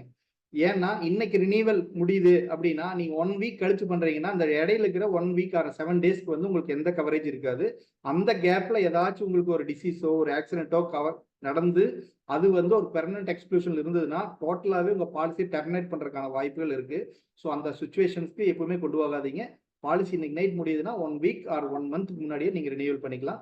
ஈவன் நீங்க இன்னும் பாலிசி எடுக்கல அப்படின்னா கண்டிப்பா ஃப்ரெஷ் பாலிசி எடுத்துக்கங்க. ஸோ அதை கண்டிப்பா உங்களை பார்க்கும். தென் குரூப் பாலிசி நிறைய பேர் நான் பாக்குறப்ப அவங்க சொல்றது என்ன, எங்க கம்பெனில குரூப் பாலிசி கொடுத்துருக்காங்க, எனக்கு அந்த பாலிசியே இருக்கு, அதுலயே என் ஃபேமிலிக்கும் கவர் ஆயிருது, எங்க மாமனாருக்கும் கவர் ஆயிருது, நான் ஏன் இண்டிவிஜுவல் பாலிசி இருக்கணும் அப்படின்னு. ஃப்ரெண்ட்ஸ், மறுபடியும் நான் சொல்றேன், நீங்க அந்த கம்பெனில இருக்கிற வரைக்கும் தான் உங்களுக்கு குரூப் பாலிசி செல்லும். நீங்க அந்த கம்பெனில ஒரு 45 வயசுல வெளியே வரீங்க அப்படின்னா 45 வயசுல உங்களுக்கு ஏஜென்ட் என்ட்ரி பாத்தீங்கன்னா பிரீமியம் அதிகமா இருக்கும். வயசு ஏற ஏற ஏற ஏற உங்க பிரீமியம் அதிகமாயிட்டே இருக்கும். ஸோ குரூப் பாலிசி இருந்தாலும் இல்லைனாலும் உங்களுக்கான இண்டிவிஜுவல் பாலிசி நீங்க தனியா வச்சுக்கோங்க. குரூப் பாலிசியில நிறைய லிமிடேஷன்ஸ் இருக்கும். எல்லா நோய்க்கும் கவர் ஆகாது. அந்த கம்பெனி அந்த ஹெச்ஆர் அந்த டைமுக்கு எந்தெந்த டிசீஸ் எல்லாம் கொடுத்துருக்காரோ அது மட்டும்தான் கவர் ஆகும். இது எல்லாமே எல்லா இடத்துலையும் சொல்லிக்க மாட்டாங்க. அந்த கம்பெனியோட மெயின் மோட்டோ என்னன்னா, அவங்களுக்கு வேலை செய்யற வரைக்கும் நீங்க எதுவும் அவங்களுக்கு வந்து ஒரு காஸ்ட் ஃபேக்டரா இருந்துடக்கூடாது அப்படிங்கிறதுக்காக மட்டும்தான் அந்த பாலிசிஸ் போட்டு வச்சிருப்பாங்களே வெளியே நம்ம லைஃப் லாங் நல்லா இருக்கிறதுலாம் எந்த கம்பெனியும் போடாது. அப்படி போடணும்னு நம்ம எதிர்பார்க்கறது நம்ம தப்பு. ஸோ நம்மளுக்கான ஃபேமிலியை நம்ம பாதுகாத்துக்கிறதுக்கு நம்ம தான் போட்டாகணும். ஸோ குரூப் பாலிசி உங்களுக்கு இருந்தாலும் நீங்க இண்டிவிஜுவலா ஒரு பாலிசி போட்டு வச்சுக்கோங்க. தென் ஷேரிங் ராங் டேட்டா, தப்பான டேட்டாஸ் கொடுத்து எனக்கு உள்ள உங்களுக்கு ஒரு நோய் இருந்தோ இல்லை சப்போஸ் ஒரு ஆப்ரேட் பண்ணியிருக்காங்க, ஒரு பிளேட் வச்சிருக்காங்க அப்படிங்கிறத இருந்ததுனால கூட தயவு செஞ்சு பாலிசி இருக்கிறப்ப ஷேர் பண்ணிருங்க. இது எங்க தெரிய போகுது, நீங்க ஷேர் பண்ணாம விட்டீங்க அப்படின்னா கண்டிப்பா நாளைக்கு மெடிக்கல் ரிப்போர்ட்ஸும் தெரியும். ஸோ அந்த டைமுக்கு உங்க பாலிசி டெர்மினேட் ஆகிறதுக்கு வாய்ப்பு இருக்கு. தென் அன்எத்திக்கலான எந்த இதையும் பண்ணாதீங்க. ஸோ இதெல்லாம் தான் ரொம்ப டோன்ட்ஸ்ல வந்து நம்ம மெயினா பார்க்க வேண்டியது.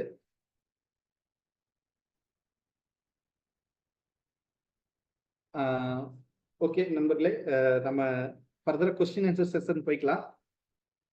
உங்களுக்கு யாராச்சும் ஏதாவது டவுட் இருந்தது அப்படின்னா நீங்க கேட்கலாம், அன்மியூட் பண்ணி கேட்கலாம்.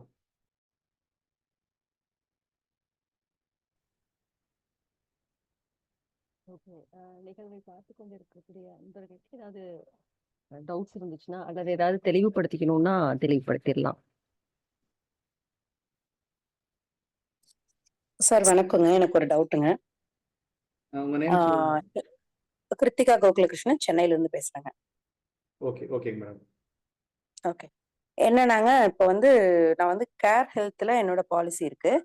ஸோ நான் பாலிசி எடுக்கும்போது ஒரு பிளான் இருந்துச்சு, இப்போ அதை விட பெட்டர் பிளான் இருக்கு. ஸோ அதை நான் போர்ட் பண்ணலாம் அப்படிங்கும்போது போர்ட் ஆப்ஷன் இல்லை. மினிமம் 3 இயர்ஸ் போர்ட் ஆப்ஷன் இருக்குங்க. என்ன பிரச்சனைனா நமக்கு வந்து இந்த நோ கிளைம் போனஸ் வந்து வராது அப்படின்றாங்க. ஸோ எல்லாத்துலயுமே இப்படிதான் இருக்குமா, இல்ல எனக்கு எனக்கு வர அட்வைஸ் வந்து தப்பா இருக்கா என்னங்கிறது எனக்கு தெரியலங்க. ஸோ அதை பத்தி ஒரு கிளாரிட்டி வேணுங்க. மேடம், இதுல 2 வகையா இருக்குங்க. எனக்கு தெரிஞ்ச அளவில் நான் சொல்றேன். அது நிறைய பிரைவேட் இன்சூரன்ஸோட இதுல வந்து பாத்தீங்கன்னா இந்த மாதிரிதான் இருக்கு. அவங்க ஒரு பாலிசிஸ் ஒரு முன்னாடி லான்ச் பண்ணியிருப்பாங்க, அதுல நிறைய பெனிஃபிட்ஸ் இருக்கிற மாதிரி இருக்கும். இப்ப நியூவா லான்ச் பண்ண பாலிசியில கொஞ்சம் மாடிஃபை பண்ணியிருப்பாங்க. ஸோ அதுல அவங்க வந்து மாறக்கூடிய ஒரு சந்தர்ப்பத்தை அமைச்சுக்கிறதுக்காக தான் அவங்க அந்த போர்ட்டிங் இதெல்லாமே கொடுக்குறாங்க. ஒரு சில பாலிசிஸ் அவங்க போர்ட்டிங் கொடுக்கறது இல்லை. ஏன்னா லோயர் பாலிசிலேருந்து ஹையர் பாலிசி போறப்ப உங்களுக்கு அந்த போர்ட்டிங் அவங்க வந்து மேக்ஸிமம் இது பண்றது இல்லை. அது HDFC அந்த மாதிரி நிறைய கம்பெனிஸ்ல நான் பார்த்துருக்கேன். போர்ட்டிங் ஆப்ஷன் இல்லைன்னு அப்படி அவங்க சொல்றப்ப நீங்க வேற கம்பெனிஸ் ஏதாச்சும் மாறிக்க பாருங்க. ஒன்லி அதே கம்பெனியோட இதில் நீங்க மாறுறது தான் கொஞ்சம் இஷ்யூவா இருக்கும். நீங்க வேற கம்பெனிஸ்ல நீங்க மாறிட்டு மறுபடியும் மாத்திக்கிறதா இருந்தாலும் பாத்துக்கலாம். இல்ல நீங்க எதிர்பார்க்குற எந்த ஃபெசிலிட்டிஸ் வேணுமோ அதில் நிறைய இன்னைக்கு கிட்டத்தட்ட 40 இன்சூரன்ஸ் கம்பெனிஸ் இருக்கு. உங்களுக்கு அதுல எது சவுத் இந்தியால பெட்டர் நெட்வொர்க்ல இருக்காங்கன்னு நீங்க பாருங்க. ஸோ அந்த இதுல நீங்க எடுத்தீங்கன்னா பெட்டரா இருக்குன்னு நினைக்கிறேன் மேடம். ப்ராபப்லி உங்களுக்கு நீங்க டிஸ்கஸ் பண்ணி பாருங்க மேடம். சார், இப்போ நம்ம போர்ட் பண்ணணும்னா கூடங்க, அதாவது ஒரு கம்பெனில இருந்து இன்னொரு கம்பெனிக்கு நம்ம போர்ட் பண்றோம், அதை மீன் ஷிஃப்ட் பண்றோம் அப்படின்னா கூட அப்போ நமக்கு வந்து நோ கிளைம் போனஸ் வருமா? அண்ட் அதுக்கான ஏதாவது மினிமம் பீரியட் ஒரு கம்பெனில இருந்து இப்ப மாறுறதுக்கு மினிமம் நீங்க ஒரு 3 இயர்ஸ் இருக்கணும், அந்த மாதிரி ஏதாவது கண்டிஷன்ஸ் இருக்கா? ஏன்னா ஒரு கம்பெனிக்கும் அது எனக்கு கிளியரா இல்ல. நான் நிறைய மீட்டிங் அட்டெண்ட் பண்ணிட்டேன், but I didn't get the details clearly. இல்ல கண்டிப்பா வந்து மேடம் நீங்க சொல்றது எனக்கு புரிஞ்சுதுங்க. நோ கிளைம் போனஸ் எப்போ வராது அப்படின்னா உங்களுக்கு போர்ட்டிங் பண்றப்போ வராது. பட் நீங்க இந்த போர்ட்டிங் பண்ணிட்டீங்க அப்படின்னா அந்த பாலிசி நீங்க கவுண்ட் டவுன் ஆகிறப்போ அங்க வந்து உங்களுக்கு ஒரு நோ கிளைம் போனஸா வந்து சம் இஷ்யூ டாப் அப் பண்றது அந்த மாதிரி கொடுப்பாங்க. ஸோ அது வந்து உங்களுக்கு வந்து மல்டிப்ளை ஆகிட்டு வந்து ஃபார் எக்ஸாம்பிள் இப்போ ஸ்டார்ல எடுத்துட்டோம் அப்படின்னா அவங்க வந்து 20% 5 டைம்ஸ் கொடுப்பாங்க. இல்ல டாட்டால எடுத்துட்டோம்னா 50-50 2 டைம்ஸ் கொடுப்பாங்க. ஸோ அந்த மாதிரி உங்களுக்கு இதாகிக்கும். நோ கிளைம் போனஸ் ஒரு கம்பெனில இருந்து இன்னொரு கம்பெனி போறப்ப நோ கிளைம் போனஸ் கண்டிப்பா கிடைக்காது மேடம். ஏன்னா அது வரைக்கும் நம்ம பிரீமியம் அந்த கம்பெனி கட்டியிருக்கோம். இன்னைக்கு நான் பிரீமியம் இந்த போர்ட்டிங் பண்ணி இந்த கம்பெனிக்கு வர்றேன் அப்படின்னா இவங்களுக்கு நான் என்ன not even paid a single penny. But ஆனா எனக்கு நோ கிளைம் போனஸோட இவ்வளவு வேல்யூக்கு எனக்கு விட்டு நான் சர்வீஸ் அவங்க எப்படி எதிர்பார்க்க முடியும்? ஸோ நோ பட் எல்லாமே வந்துட்டு நமக்கு ஹிஸ்டரி இருக்குங்களா? இட்ஸ் லைக் நம்ம வந்து we are having a madam history இருக்கு மேடம், ஹிஸ்டரி yes இருக்குங்க. sir. நோ கிளைம் போனஸ் மட்டும்தான் கேரி ஓவர் ஆகாது, பட் வெயிட்டிங் பீரியட் உங்களுக்கு கேரி ஓவர் ஆகும். சே ஃபார் எக்ஸாம்பிள் நம்ம டயபெட்டிஸ் இல்லை சார் கிட்னி ஸ்டோன், ஹெர்னியா அந்த மாதிரி ப்ராப்ளம்ஸ்க்கெல்லாம் 2 இயர்ஸ் வெயிட்டிங் பீரியட் இருக்குன்னு வச்சுக்கோங்க. சே ஃபார் எக்ஸாம்பிள் நீங்க இருக்கிற பாலிசிஸ்ல நீங்க 3 இயர்ஸ் முடிச்சிட்டீங்க எக்ஸிஸ்டிங் பாலிசிலேயே. புதுசா இன்னைக்கு ஒரு பாலிசி போர்ட் பண்றீங்க அப்படின்னா அதுல நீங்க போயிட்டு மகன் எகைன் நீங்க வெயிட்டிங் பீரியட் வெயிட் பண்ண வேண்டியதில்லை. நீங்க டே ஒன்லயே உங்களுக்கு அது கவரேஜ் கிடைச்சிரும். ஓகே, அப்ப நம்ம அந்த வந்து பட் ஆனா நோ அந்த கிளைம் போனஸ் உங்களுக்கு கிடைக்காது. அதான் no no claim claim bonus bonus நீங்க அந்த சம் வேல்யூ அஷ்யூர்ட் தான் இன்க்ரீஸ் கிடைக்கும். ஆகாது. ஃபார் எக்ஸாம்பிள் இந்த வருஷம் எனக்கு என்னோட பாலிசி வேல்யூ 5 லேக்னா நெக்ஸ்ட் இயர் வந்துட்டு அதே பாலிசியா அதே கம்பெனில நான் ரீடைன் பண்றேன்னா என்னோட நோ கிளைம் போனஸோட சேர்ந்து அது அபவுட் ஒரு 7.5 லேக் எனக்கு வருதுங்க. சோ நான் இதை போர்ட் பண்றேன் இல்ல போர்ட் ஒரு பாலிசியில் ஒரு கம்பெனில இருந்து இன்னொரு கம்பெனிக்கு நான் போர்ட் பண்றேன் அப்படிங்கும்போது எனக்கு வந்து எனக்கு இந்த 2.5 லேக் இன்க்ரிமெண்ட் ஆகிறது வந்து எனக்கு வராது. That is no claim bonus அந்த வேல்யூ மட்டும் வராது. வராதுங்க பட் வராது. வெயிட்டிங் ஒரு பீரியட் கம்பெனில இருக்காது. இருந்து போர்ட்டிங் பண்ணி இன்னொரு கம்பெனிக்கு போறீங்க அப்படின்னா no claim bonus carry over ஆகாது, but waiting period carry over ஆகும். ஓகே, ஒரு கம்பெனில இருந்து இன்னொரு கம்பெனிக்கு போனா பரவாயில்லைங்க. ஒரே கம்பெனிக்குள்ள பிளான் மட்டும் அப்கிரேட் பண்ணணும்னா கூட நோ கிளைம் போனஸ் வரும். மேடம் அது வந்து அந்த கம்பெனியோட பாலிசிஸ் மேடம். ஏன்னா இல்ல அவங்க வந்து மத்த IRDA கம்பெனில அது பெர்மிட் பண்றாங்களா இல்ல எனக்கு தெரியலங்க, அதனால கேக்குறேன். மத்த கம்பெனிஸ்ல உங்களுக்கு தெரிஞ்ச வரைக்கும் அப்கிரேட் பண்ணும்போது பெர்மிட் பண்றாங்களா அப்படின்றது, நோ கிளைம் போனஸ் வருதுங்களான்றதான். மேடம் எனக்கு தெரிஞ்ச ஒரு சில கம்பெனிஸ்ல பண்றாங்கன்னு நினைக்கிறேன் மேடம். நான் அது மட்டும் உங்களுக்கு என்னன்னு வெரிஃபை பண்ணிட்டு கூட நான் உங்களுக்கு சொல்றேன் madam. Yes sir, please. Thank you sir. Madam ஆக்சுவலா அந்த நோ கிளைம் போனஸ் வந்து எந்த கம்பெனியுமே அவங்க இதுல பண்றது இல்லை மேடம். அதுக்கு பதிலாக அவங்க என்ன சொல்றாங்க அப்படின்னா ஆட்டோமேட்டிக் ரீஸ்டோரேஷன் ஒரு ஆப்ஷன் அங்க வச்சிருக்காங்க. எல்லா மெடிக்கல் பாலிசிஸ்லயுமே இருக்கும். ஓகேங்க. சே ஃபார் எக்ஸாம்பிள் என்ன அப்படின்னா உங்களுக்கு நான் ஒரு எக்ஸாம்பிளோட சொல்றேன். நான் வந்து ஸ்டார்ல ஒரு பாலிசி 5 lakhs எடுத்திருக்கேன். அந்த பாலிசியில வந்து எனக்கு ஒரு வருஷம் கிளைம் இல்லை அப்படின்னா எனக்கு வந்து 50% அமௌண்ட் அதிகமாகுதுன்னு வச்சுக்கோம். குமுலேட்டிவ் போனஸ் கவர் ஆகுதுன்னு வச்சுக்கோம். ஸோ 5 lakhs எடுத்துட்டேன், 2000 எடுத்துட்டேன், 2010 எடுத்துட்டேன், 2011 பாத்தீங்க அப்படின்னா உங்களுக்கு வந்து 7.5 இருக்கும். ஏன்னா 50%. 2012 அது 10 lakh மாறிடுச்சு. நான் ஸ்டார்ல இருந்து வேற ஒரு கம்பெனிக்கு நான் போர்ட் பண்றேன் அப்படின்னா அந்த 5 lakhs சம் இஷ்யூடு தான் போர்ட் ஆகும். அந்த குமுலேட்டிவ் போனஸ் வந்தது போர்ட் ஆகாது. அது நீங்க கிளியர் ஆயிட்டீங்க. ஆனா ஒவ்வொரு பாலிசியில வந்து ஆட்டோமேட்டிக் ரீஸ்டோரேஷன் ஒரு பெனிஃபிட் தராங்க. ஆட்டோமேட்டிக் ரீஸ்டோரேஷன் பெனிஃபிட் என்ன அப்படின்னா சே ஃபார் எக்ஸாம்பிள் நீங்க டாடால மெடிக்கேர் பிரீமியம் ஒரு பாலிசி இருக்கு. அதுல நீங்க எடுக்கிறீங்க அப்படின்னா ஒரு 5 lakhsக்கு பாலிசி எடுத்துக்கிறீங்க. அட்டஸ்ட்ல நீங்க 5 lakhsக்கு தான் அந்த இதை கிளைம் பண்ணிக்க முடியும். சே ஃபார் எக்ஸாம்பிள் ஒரு ஹஸ்பண்ட் ஒய்ஃப் ஃபேமிலி இருக்கிற ஒரு குடும்பம் எடுத்திருக்காங்கன்னு வச்சுக்கோங்க. ஹஸ்பண்ட் வந்து போய் ஒரு 4,80,000 5 lakhsக்கு கிளைம் பண்ணிட்டாரு. மறுபடியும் ஒய்ஃப் போய் ஒரு 5 lakhsக்கு அட்மிட் ஆனாங்கனாலும் கிளைம் ஆகும். அதுக்கு பேரு ஆட்டோமேட்டிக் ரீஸ்டோரேஷன் பேரு. அந்த 5 lakhs எக்ஸாஸ்ட் ஆக அவங்க எகைன் அது வந்து ரீஸ்டோர் பண்ணிட்டே இருப்பாங்க. இதுக்கு நம்ம எக்ஸ்ட்ரா பிரீமியம் எல்லாம் எதுவுமே கட்ட வேண்டியது இல்லை. ப்ரொவைடட் அது 3 times வந்து 200 times ஆர் 300 timesனு அந்த ஒவ்வொரு கம்பெனி பாலிசிலையும் வந்து ஆட்டோமேட்டிக் ரீஸ்டோரேஷன் ஒரு பெனிஃபிட் அவங்க ஆட் ஆனா உங்களுக்கு தராங்க. Okay thank you. ஸோ உங்களுக்கு ஆட்டோரைசேஷன் பெனிஃபிட் எவ்வளவு இருக்கோ அது எந்த மாதிரி பண்றாங்க. அதுலயும் வந்து என்ன மேடம் ஒரு சில கம்பெனிஸ் வந்து அந்த அமௌண்ட் ஃபுல்லா எக்ஸாஸ்ட் பண்ணா தான் கொடுப்பாங்க. ஒரு சில கம்பெனிஸ் வந்து உங்களுக்கு மல்டிபிள் டைம்ஸ் தருவாங்க. எக்ஸாஸ்ட் ஆகலைனாலும் கொடுத்துருவாங்க. புரியுது. சே ஃபார் எக்ஸாம்பிள் எப்படி அப்படின்னா ஒரு 5 lakhs நான் பாலிசி எடுத்துட்டேன். இன்னைக்கு நான் போய் கிளைம் பண்றப்ப 4.5 லட்சம் ரூபாய்க்கு நான் கிளைம் பண்ணிட்டேன். தென் என்னோட ஒய்ஃப் போய் 1 lakh கிளைம் பண்ணா 1 lakh கிடைக்குமானா ஒரு சில பாலிசிஸ்ல கிடைக்காது. 50,000 மட்டும்தான் கிடைக்கும். ஏன்னா நான் ஆல்ரெடி 4.5 lakhs இது பண்ணிட்டேன். எகைன் 0.5 lakhs தான் எலிஜிபிலிட்டிக்கு அங்கே எக்ஸாஸ்ட் ஆகல. இன்னொரு 50,000 தான் அங்கே இருக்குன்னா அதை மட்டும் தான் நான் பண்ண முடியும். ஆனா ஒரு சில கம்பெனிஸ் லைக் டாடா அந்த மாதிரி கம்பெனிஸ்ல என்ன ஆகுதுன்னா நீங்க ஃபுல்லா எக்ஸாஸ்ட் பண்ணலினாலுமே அந்த 50,000 தான் பேலன்ஸ் இருக்குனாலும் கூட மறுபடியும் நீங்க போய் ஒரு 3 லட்சம் ரூபாய்க்கு அட்மிட் ஆறீங்க அப்படின்னா அந்த 3 லட்சமும் கிளைம் ஆகும். அது ப்ரொவைடட் என்ன சேம் டிசீஸ் தான் இருக்கக்கூடாது. ஒருத்தரே மல்டிபிள் டைம்ஸ் நம்ம போய்க்கலாம், பட் சேம் டிசீஸ்க்கு போக முடியாது. Thank you madam. தேங்க்யூங்க sir. Thank you madam for the question. அடுத்து வேற யாருக்காவது கேள்விகள் இருந்தா கேட்கலாம். அன்மியூட் பண்ணுங்க. இல்லைன்னா சாட் பாக்ஸ்லயே உங்களோட கொஸ்டின்ஸ் போடுங்க. நந்தகுமார், இந்த கேப்ல நான் என்னோட கேள்வியை கேட்டுறேன். இப்ப யூசுவலா ஒரு ஹாஸ்பிட்டல்ல போய் நம்ம அட்மிட் ஆயிட்டு நம்ம கிளைம் குடுக்குறோம்னு வச்சுக்கோங்களேன். ஹாஸ்பிட்டல் ஓகேங்க. வந்து எனக்கு தாறுமாறா பில்லு போடுற மாதிரி இருக்கு. நம்பர் 1. நம்பர் ஓகேங்க. ஏன்னா அதாவது நம்ம வந்து இன்சூரன்ஸ்ல ஹெல்த் இன்சூரன்ஸ்ல அட்மிட் ஆகுறோங்கிறப்ப வேற மாதிரி சார்ஜஸ் பண்றாங்க. இல்ல நம்ம கேஷா தான் பே பண்றோம்னா அதுக்கு சார்ஜஸ் வேற மாதிரி பண்றாங்க. ஃபர்ஸ்ட் திங் வந்து அப்படி அவங்க சார்ஜஸ் அதிகமா பண்ணாங்கன்னா ஆட்டோமேட்டிக்கா அது என்னோடதுல இருந்து தானே கிளைம் ஆகுது. ஸோ இதை ரெகுலரைஸ் பண்றாங்களா இல்ல நான் நினைக்கிறது கரெக்ட் தானா? லிட்டரலா பார்த்த ஒரு இடத்துல வந்து I felt this. Is it happening? Madam இது வந்து எல்லா பக்கம் நடக்கிறதா நான் ஆன் தி ரெக்கார்டில் ஒரு சில இதில் உங்களுக்கு நான் ஷேர் பண்ண முடியும். என்ன அப்படின்னா ஃபார் எக்ஸாம்பிள் பாலிசிஸ் எடுக்கிறப்ப ஜோன் வைஸில் கேட்டகரைசேஷன் சம் செட்டரேஷன்ஸ் கொடுத்துருப்பாங்க. ஃபார் எக்ஸாம்பிள் நான் பெங்களூர்ல இருக்கிறேன்னா எனக்கு ப்ரீமியம் வேற, இதே நான் அகமதாபாத்ல இருக்கிறேன்னா எனக்கு ப்ரீமியம் வேற, நான் ஈரோட்டில் இருக்கிறேன்னா எனக்கு ப்ரீமியம் வேற. ஏன்னா அந்த ஏரியாவில் இருக்கிற காஸ்ட் ஆஃப் லிவிங் இது எல்லாமே டிஃப்ரெண்ட்டாக இருக்கும். ஃபார் எக்ஸாம்பிள் நான் ஈரோட்டில் நான் பாலிசி எடுத்துட்டேன், but throughout India pan India நான் ட்ரீட்மெண்ட் பார்க்க முடியும்.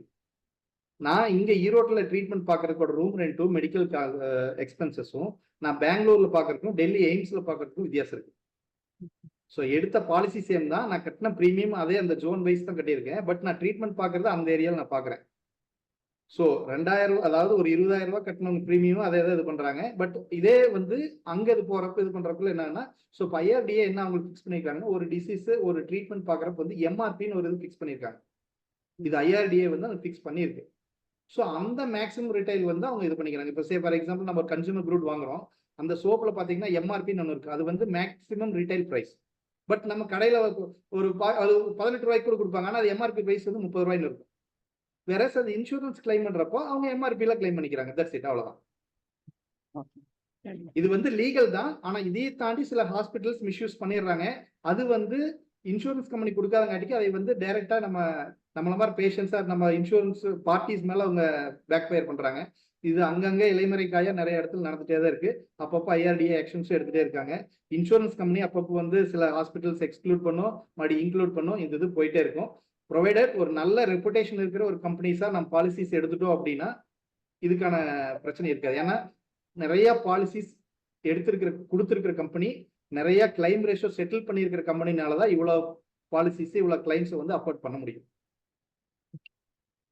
ஸோ நல்ல கம்பெனி எடுக்கிறது மஸ்ட்டுங்க மேடம்.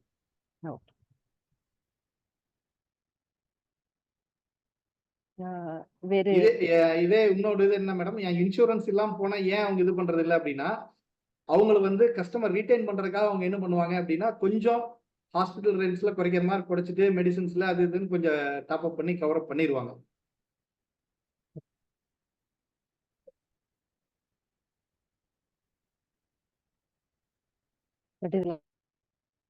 பட் இதுல அல்டிமேட்டா வந்து நம்மளுடைய இதுல இருந்து தான் போகுது அப்படிங்கிறது தான் கொஞ்சம் மேடம். நம்மளோட இது இருந்தா போகுதுன்னா நம்மளோட பாலிசிஸ்ல இருந்து போகுது மேடம். பட் அது மேடம் இன்னைக்கு வந்து நம்ம ஒரு 5 லட்சம் ரூபாய் இது வந்து இந்த இன்சூரன்ஸ் நம்மளோட ஹெல்த் இன்சூரன்ஸ்ல மாத்திரம் இல்ல, ஒரு வண்டி அடிபட்டுருச்சு, வண்டிக்கு நம்ம இன்சூரன்ஸ் கிளைம் பண்ணி ஏதாவது அந்த ரீவொர்க் பண்றோம்னா கூட அந்த ஆக்சுவலா அது செலவு பண்றதுக்கு ஒரு 40,000 ஆகும்னா அவங்க கிளைம் பண்றது பாத்தீங்கன்னா ஒரு 60-65 தான். இது வண்டிக்கும் பொருத்தமா தான் இருக்கு இந்த சிஸ்டம். ஓகே, வேற ஏதாவது கேள்விகள் இருந்தா கேட்கலாம், அன்மியூட் பண்ணுங்க, இல்லைன்னா சாட் பாக்ஸ்ல போடுங்க. மேடம் நான் ஜஸ்ட் ஒரே ஒரு வீடியோ மட்டும் நான் ஆக்சுவலா யூடியூப்ல பாத்துருந்தேன், அந்த ஒரு வீடியோ மட்டும் நான் ஷேர் பண்றேன். இது ஒரு பார்த்து கூட நம்ம அதை கன்க்ளூட் பண்ணி கொடுத்துடலாம். இது ஒரு 3 days முன்னாடி தான் இந்த வீடியோ பார்த்தேன் நானு. நல்லா இருக்கீங்களா? ஓகே, இன்னைக்கு நீங்க டிஸ்சார்ஜ் ஆயிடலாம். அந்த பேலன்ஸ் ஃபீஸ் கொஞ்சம் இருக்கு, கட்டிங்கன்னா போயிடலாம். நீங்க 10 நாள் பெட்ல இருந்திருக்கீங்க, அப்புறம் ஐசில ஒரு 4 நாள், சிசில ஒரு 4 நாள், அப்புறம் பிபிஓல 2 வருஷம் ஒர்க் பண்ணிருக்கீங்க. அதான் அதெல்லாம் இருந்திருக்கீங்க. பிபிஓன்னு இருக்குல்ல, எல்லாம் ஒரே லைன் தான் எங்களுக்கு, அது சேர்த்தாச்சு. அப்புறம் வந்து 6 தையல் போட்டிருக்கு, 6 போட்டிருக்கு 1 2 3 4 5 தான் இருக்கு. இப்போ 6 கிழிஞ்சிருச்சு, அதை போட்டுருவான், அது 6 போட்டுருவான். பில்லுல போட்டாச்சு, அப்புறம் நம்ம என்ன செய்ய முடியுமா? அப்புறம் 6 தையல், அப்புறம் என்ன வேற நீங்க 10 ரூபா கூப்பிட்டுருக்கீங்க. அதெல்லாம் பார்க்கும்போது பாத்தீங்கன்னா 11 தடவை விட்டா 22,000 ஆகுது மொத்தம். இதெல்லாம் ஆயிட்டு இருக்கு. மொத்தம் வந்து ஒரு 6 7 ஆபரேஷன் பண்ண 4, டாக்டருக்கு 1 2.5, அப்புறம் ஒரு 3.5, மொத்தம் 19 லட்சம் வருது. மூச்சு வாங்குதா? ஆக்சிடென்ட் கொண்டாமா 19. இதுதான் நல்லா இருக்குமே. வேற ஏதாவது வலிக்குதா? உங்களுக்கு ஏதாவது இருக்கா? நெஞ்சு வலிக்குதா? திருப்பி ஆபரேஷன் பண்ணி ஆகணும். அதுக்கு ஒரு 2.5 லட்சம்.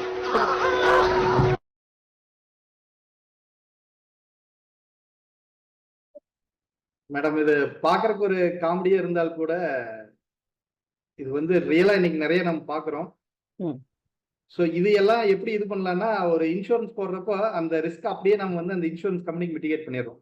ஸோ நம்ம எந்த இது நம்ம கரெக்டா தப்பான்னு ரொம்ப நம்ம அனலைஸ் பண்ணிக்க வேண்டியது இல்லை. எல்லாமே மேல இருக்கிறவங்க பார்த்துக்குவான். ஓகேங்க.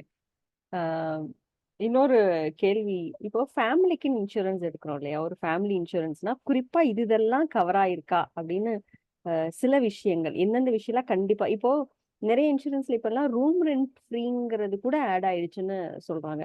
அப்போ ஒரு ஃபேமிலிக்குன்னு இன்சூரன்ஸ் இருக்கப்போ கண்டிப்பா இதெல்லாம் கவர் ஆயிருக்கணும்னு ஏதாவது லிஸ்ட் இருக்கா?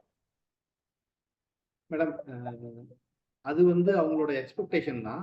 நீங்க எந்த மாதிரி இது எக்ஸ்பெக்ட் பண்றீங்க? இப்ப நீங்க வந்து ஃபார் எக்ஸாம்பிள் நீங்க ஃபேமிலி பிளான்ல இருக்கீங்க, ஒரு ஃப்ளோட்டர் பிளான் பாலிசியில இருக்கீங்க. நீங்க வந்து நான் ட்ரீட்மெண்ட் பாக்குறது எல்லாமே வந்து ஒரு சூட் ரூம்ல பார்க்கணும், டீலக்ஸ் ரூம் சூட் ரூம்ல பார்க்கணும் அப்படின்னா, ஸோ அதுக்கு தகுந்த மாதிரி நீங்க பாலிசிஸ் எடுத்துக்கணும். ஒரு காம்ப்ரிஹென்சிவ் பாலிசியா நீங்க எடுத்துட்டீங்க அப்படின்னா உங்களுக்கு சூட் ரூமே கிடைக்கும். சிலது நீங்க வந்து ஷேர்ட் அகாமடேஷன் சொல்லுவாங்க, ரூம் ரெண்ட்டையே நம்ம ஷேர் பண்ணிக்கிற மாதிரி. ஸோ அப்படி நீங்க ஷேர் பண்ணிட்டீங்க அப்படின்னா, நீங்க ஷேர் பண்ணதுங்காட்டிக்கு இன்சூரன்ஸ் கம்பெனிக்கு கொஞ்சம் ப்ராஃபிட். ஸோ அதையும் வந்து பெர் டே 1000 வரைக்கும் உங்களுக்கு அதையும் வந்து உங்களுக்கு அமௌண்ட்டா கூட உங்களுக்கு ரீஃபண்ட் பண்ணுவாங்க. அந்த மாதிரி பாலிசிஸ் இருக்கு. அதாவது உங்களுக்கு ஹையர் எண்ட்லயும் நீங்க என்ஜாய் பண்ணிக்கலாம்.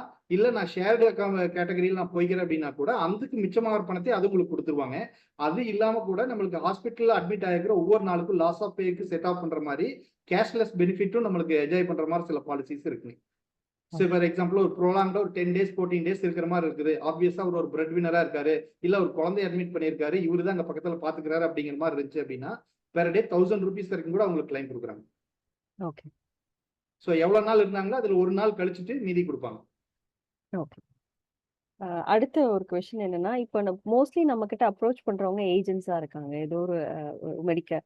அவங்க கிட்ட என்னென்னலாம் நம்ம கேட்கணும், இதெல்லாம் நம்ம நோட்டிஃபை பண்ணிக்கணும் பிஃபோர் கெட்டிங் இன் டு, ஏன்னா அவங்க மூலியமா நம்ம ஒரு விஷயம் பண்ண போறோங்கிறப்போ ஒரு ஏஜென்ட் கிட்ட நம்ம என்னென்னலாம் கவனிச்சு வச்சிருக்கணும்?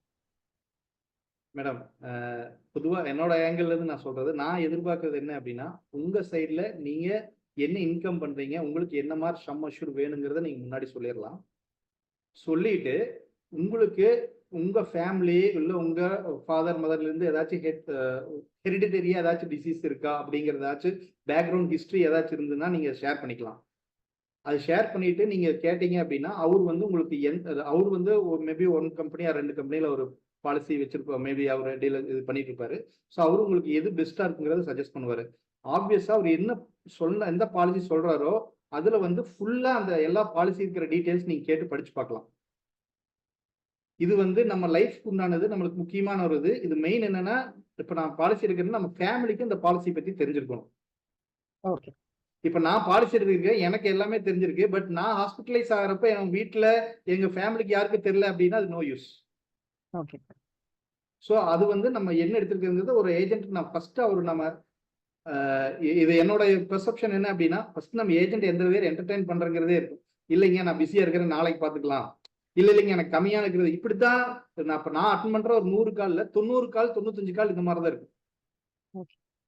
ஸோ நம்ம ஃபர்ஸ்ட் என்ன சொல்ல வராரு, நம்மளுக்கு என்ன பிளான்ஸ், அது ஆப்டா இருக்குமா, இல்லை இது இல்லாமல் வேற என்ன இருக்கும் அப்படிங்கிறது நம்ம டிஸ்கஸ் பண்ணிக்கலாம். பட் டிஸ்கஸ் பண்ணிட்டு ஆன் ஷாட்ல அது ஃபைனல் பண்றப்ப நம்ம அது போய்க்கிறது பெட்டரா இருக்கும். ஏன்னா இது அவர் வந்து டைரக்டா நம்ம அவருக்கு எதுவும் பே பண்ற மாதிரி இருக்காது, எல்லாமே கம்பெனிக்கு தான் பே பண்ணியிருக்கோம். இது எல்லாமே டோட்டலா வந்து IRDA ஃபிக்ஸ் பண்ணி தான் கொடுத்துருக்குது. எந்த ஒரு இன்சூரன்ஸ் கம்பெனி தானா அவங்க வந்து ப்ரீமியம் ஷூட் அப் பண்ணிக்க முடியாது, குறைச்சிக்க முடியாது. ஸோ எவ்ரி 5 years IRDA பார்த்துட்டே இருக்கு. காஸ்ட் ஆஃப் லிவிங் அதிகமாக அவங்க அதை ஃபிக்ஸ் பண்றாங்க. ஸோ இதுல இந்த இன்டர்மீடியேட்டரிக்கோ ஏஜென்ட்டுக்கோ நீங்க எங்கேயும் எதுவுமே கொடுக்குற மாதிரி இருக்காது. ஸோ ஆப்வியஸா அவர்கிட்ட என்னென்ன பிளான்ஸ் இருக்குது நீங்க கேட்டுக்கங்க. அது உங்களுக்கு என்னென்ன ரெக்யர்மெண்ட்ஸ் இருக்குதோ அதை நீங்க செலக்ட் பண்ணுங்க. ஃபார் எக்ஸாம்பிள் முன்னாடி சொன்ன மாதிரி அந்த ஆப்ஷனல் கவர்ஸ், உங்களுக்கு தேவையில்லாத ஆப்ஷனல் கவர் டிசேபிள் பண்ணிருங்க, தேவையானது மட்டும் வச்சுக்கோங்க. அதுக்குள்ள மாதிரி நீங்க பாலிசி செலக்ட் பண்ணுங்க. ஓகே. நிகழ்வில் வேற யாருக்காவது ஏதாவது கேள்விகள் சந்தேகங்கள் இருந்து நான் கேட்கலாம். இதுல இன்னொரு ஒரே இது மட்டும் நான் ஆட் பண்ணிக்கிறேன் மேடம். சொல்லுங்க. ப்ராப்பரா ஒரு ஏஜென்ட் கிட்ட நீங்க எடுத்துட்டீங்க அப்படின்னா உங்களுக்கு அது லைஃப் டைம் உங்களுக்கு வந்து சர்வீஸ் இருக்கும். நிறைய ஆன்லைன் பாலிசிஸ், நிறைய பேங்க் அப்ரோச் பண்றாங்க, அவங்களும் நிறைய பாலிசிஸ் கொடுக்குறாங்க. நான் முன்னாடி சொன்ன மாதிரியே தான் பேங்கோட ஒர்க்கு அதோட கிடையாது.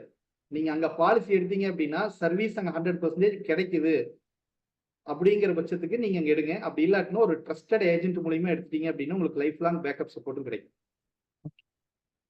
ஒரு டெலிகாலிங்க்கு நம்மளுக்கு நம்ம அட்டன் பண்றோம், அந்த நம்பர் தெரியல, நான் ஒவ்வொரு டைம் வச்சிருக்க வேண்டியது இல்லை. ஏஜென்ட் கேட்டா இமீடியட்டா சொல்லுவார், அந்த டோல் ஃப்ரீ நம்பர் கூப்பிட்டு நான் பேச முடியும். நம்ம இமீடியட்டா ஒரு அர்ஜென்ட்ல நம்ம ரஷ்அப் ஆயிட்டு இருக்கிறோம், அவர் கூப்பிட்டு இந்த மாதிரி நான் ஹாஸ்பிட்டல் போயிட்டு இருக்கேன், எனக்கு ஏதாச்சும் ஒரு சப்போர்ட், ஒரு அசிஸ்டன்ஸ், ஒரு ரெஃபரன்ஸ் கிடைச்சுன்னா பரவாயில்லைன்னா அவர் உங்களுக்கு சப்போர்ட் பண்ணுவாரு.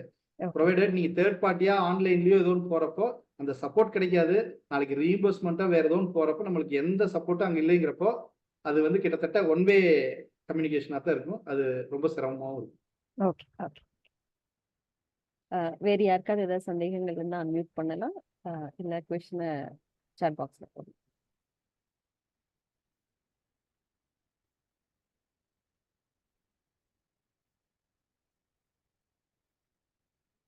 ஓகே, நிகழ்வுடைய நிறைவு பகுதிக்கு வந்துட்டோன்னு நினைக்கிறேன். முதல் நன்றி உமா நந்தகுமாருக்கு.